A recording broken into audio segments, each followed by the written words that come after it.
ನಟ ದರ್ಶನ್ ಸುಪ್ರೀಂ ಕೋರ್ಟ್ಗೆ ಸಲ್ಲಿಸಿರುವಂತಹ ರಿಟ್ ಅರ್ಜಿ ನಾಳೆ ವಿಚಾರಣೆಗೆ ಬರ್ತಾ ಇದೆ. ಆಗಲೇ ಹಲವು ಪ್ರಮುಖ ಅಂಶಗಳು ನಟ ದರ್ಶನ್ ಏನು ಉಲ್ಲೇಖ ಮಾಡಿದ್ದಾರೋ ತಮ್ಮ ರಿಟ್ ಅರ್ಜಿಯಲ್ಲಿ ಅದನ್ನ ಗಮನಿಸಿದ್ದಾರೆ.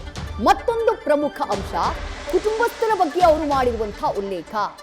ಕುಟುಂಬಸ್ಥರಿಂದ ನನ್ನನ್ನ ದೂರ ಇಡ್ಲಾಗ್ತಾ ಇದೆ ಅಂತ ಹೇಳಿ ರಿಟ್ ಅರ್ಜಿಯಲ್ಲಿ ಆರೋಪ ಮಾಡಿದ್ದಾರೆ ನಟ ದರ್ಶನ್. ಕುಟುಂಬಸ್ಥರಿಂದ ಕನಿಷ್ಠ ಸೌಲಭ್ಯವನ್ನ ಕೂಡ ಪಡೆಯೋದಕ್ಕೆ ನನಗೆ ಜೈಲಿನಲ್ಲಿ ಅವಕಾಶವನ್ನ ನೀಡ್ತಾ ಇಲ್ಲ.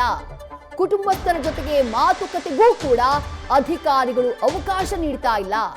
ಜೈಲಿಗೆ ನನ್ನ ಫ್ಯಾಮಿಲಿ, ನನ್ನ ಕುಟುಂಬ ಬಂದಂತಹ ಟೈಮ್ನಲ್ಲಿ ಮಾತುಕತೆಯ ಸಂದರ್ಭದಲ್ಲಿ ಬ್ಯಾರಿಕೇಡ್ಗಳ ಅಡ್ಡಲಾಗಿದ್ದಾವೆ. ಹಾಗಾಗಿ ಹತ್ರ ಹೋಗಿ ಆಪ್ತವಾಗಿ ಮಾತನಾಡುವುದಕ್ಕೂ ಕೂಡ ನನಗೆ ಸಾಧ್ಯವಾಗ್ತಾ ಇಲ್ಲ. ಜೈಲು ಮ್ಯಾನುವಲ್ ಪ್ರಕಾರ ಆಹಾರ ಪಡೆಯೋಕೆ, ಮನೆಯಿಂದ ಆಹಾರ ಪಡೆಯೋಕೆ, ಬಟ್ಟೆ ಪಡೆಯೋಕೆ, ಹಾಸಿಗೆ ಪಡೆಯೋಕೆ ಯಾವುದಕ್ಕೂ ನನಗೆ ಬಿಡ್ತಾ ಇಲ್ಲ ಅಂತ ಹೇಳಿ ಸುಪ್ರೀಂ ಕೋರ್ಟ್ಗೆ ಸಲ್ಲಿಸಿರುವಂತಹ ರಿಟ್ ಅರ್ಜಿಯಲ್ಲಿ ಆರೋಪ ಮಾಡಿದ್ದಾರೆ ನಟ ದರ್ಶನ್. ಅಳಲನ್ನ ತೋಡ್ಕೊಂಡಿದ್ದಾರೆ. ಪತ್ನಿ ವಿಜಯಲಕ್ಷ್ಮಿ ಆಗಿರಬಹುದು, ಅಥವಾ ಸಹೋದರ ದಿನಕರ್ ಆಗಿರಬಹುದು, ಅಥವಾ ತಾಯಿ ಇರಬಹುದು, ಕುಟುಂಬಸ್ಥರು, ಮಗ ಇರಬಹುದು, ಯಾರೇ ಇರಬಹುದು, ಜೈಲಿಗೆ ಹೋದಂತಹ ಟೈಮ್ನಲ್ಲಿ ಭೇಟಿಯಾಗೋದಕ್ಕೆ ಸರಿಯಾಗಿ ಅವಕಾಶ ನೀಡ್ತಾ ಇಲ್ಲ ಅಂತ ಆರೋಪಿಸಿದ್ದಾರೆ. ನೀವು ದರ್ಶನ್ ಅವರ ಈ ಹಿಂದೆ ಅವರ ಅರೆಸ್ಟ್ ಆದ್ರಲ್ಲ, ಮೊದಲಿಗೆ ಅರೆಸ್ಟ್ ಆಗ್ತಾರಲ್ಲ 2024ರ ಜೂನ್ನಲ್ಲಿ, ಆಗ ಅರೆಸ್ಟ್ ಆದಂತಹ ಟೈಮ್ನಲ್ಲಿ ಹೆಚ್ಚು ಕಮ್ಮಿ ವಾರಕ್ಕೊಮ್ಮೆ ವಿಜಯಲಕ್ಷ್ಮಿ ಅವರು ಜೈಲಿಗೆ ಹೋಗ್ತಾ ಇದ್ರು. ಅವರ ಬಟ್ಟೆಗಳನ್ನ ವಾಶ್ ಮಾಡಿಕೊಂಡು ಹೊಸ ಬಟ್ಟೆಗಳ ಬ್ಯಾಗ್ ಅನ್ನ ತಗೊಂಡು ಹೋಗ್ತಾ ಇದ್ರು. ಪ್ರತಿ ವಾರ ಬಂದು ಅದು ಬಟ್ಟೆ ಎಕ್ಸ್ಚೇಂಜ್ ಆಗ್ತಾ ಇತ್ತು.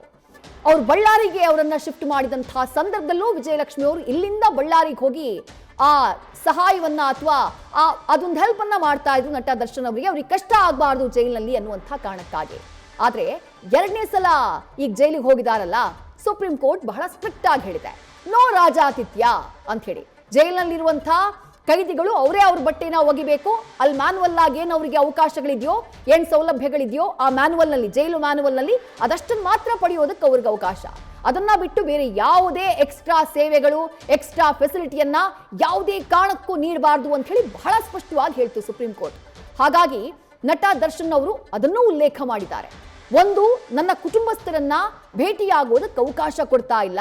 ಈಗ ಮೊದಲಿನ ತರ ವಿಜಯಲಕ್ಷ್ಮಿ ಅವ್ರಿಗೂ ಕೂಡ ಜೈಲಿನಲ್ಲಿ ಅವರು ಕಾಣಿಸಿಕೊಳ್ತಾ ಇಲ್ಲ, ಪರಪ್ಪನ ಅಗ್ರಹಾರ ಸಮೀಪದಲ್ಲಿ. ಅದನ್ನೇ ಅವರು ಉಲ್ಲೇಖ ಮಾಡ್ತಾ ಇರೋದು. ಫ್ಯಾಮಿಲಿಯವರಿಗೆ ಭೇಟಿಯಾಗೋದಕ್ಕೂ ಸರಿಯಾಗಿ ಅವಕಾಶ ಕೊಡ್ತಾ ಇಲ್ಲ. ಮನೆಯವರಿಂದ ಆಹಾರ ಇರಬಹುದು, ಮನೆ ಊಟ ಇರಬಹುದು, ಅಥವಾ ಹಾಸಿಗೆ, ಬಟ್ಟೆ, ಇಂತಹ ಸಣ್ಣ ಸಣ್ಣ ಸೌಲಭ್ಯ ಅದನ್ನ ಪಡೆಯೋದಕ್ಕೂ ಕೂಡ ನನಗೆ ಅವಕಾಶ ನೀಡ್ತಾ ಇಲ್ಲ. ಬೇರೆ ವಿಚಾರಣಾ ಕೈದಿಗಳಿಗೆ ಸಿಗ್ತಾ ಇರುವಂತಹ ಈ ಸೌಲಭ್ಯಗಳು ನನಗೆ ಸಿಗ್ತಾ ಇಲ್ಲ ಅಂತ ಹೇಳಿ ತಾವು ಸುಪ್ರೀಂ ಕೋರ್ಟ್ಗೆ ಸಲ್ಲಿಸಿರುವಂತಹ ರಿಟ್ ಅರ್ಜಿಯಲ್ಲಿ ಉಲ್ಲೇಖ ಮಾಡಿದ್ದಾರೆ, ಆರೋಪ ಮಾಡಿದ್ದಾರೆ ನಟ ದರ್ಶನ್. ಮತ್ತೊಂದು ಬಹಳ ನೋವಿನಿಂದ ಅವ್ರು ಮೆನ್ಷನ್ ಮಾಡಿರೋದೇನು ಅಂದ್ರೆ, ಈಗ ಜೈಲಿಗೆ ಬರ್ತಾರಲ್ಲ ವಿಜಯಲಕ್ಷ್ಮಿ ಅವರು ಅಥವಾ ಮಗ ಇರಬಹುದು, ವಿನೀಶ್ ಇರಬಹುದು, ಮಾತನಾಡುವಂತಹ ಸಂದರ್ಭದಲ್ಲಿ ಒಂದು ಬ್ಯಾರಿಕೇಡ್ನ ಅಡ್ಡಲಾಗಿಡ್ತಿದ್ದಾರೆ. ಹಾಗಾಗಿ ಹತ್ರ ಹೋಗಿ ಆತ್ಮೀಯತೆಯಿಂದ ಮಾತನಾಡುವುದಕ್ಕೂ ಕೂಡ, ಆಪ್ತವಾಗಿ ಮಾತನಾಡುವುದಕ್ಕೂ ಕೂಡ ಸಾಧ್ಯವಾಗ್ತಿಲ್ಲ ಅಂತ ಹೇಳಿ ಬೇಸರವನ್ನ ವ್ಯಕ್ತಪಡಿಸಿದ್ದಾರೆ ನಟ ದರ್ಶನ್. ಕೇವಲ ಇಷ್ಟು ಮಾತ್ರ ಅಲ್ಲ, ಇದಕ್ಕಿಂತ ಮುಖ್ಯವಾದಂತಹ ಮತ್ತೊಂದು ವಿಚಾರವನ್ನ ತಮ್ಮ ರಿಟ್ ಅರ್ಜಿಯಲ್ಲಿ ನಟ ದರ್ಶನ್ ಉಲ್ಲೇಖ ಮಾಡಿದ್ದಾರೆ. ನ್ಯೂಸ್ ಫಸ್ಟ್, ನಿರ್ಭೀತಿಯಿಂದ ನಿಮ್ಮ ಪರವಾಗಿ.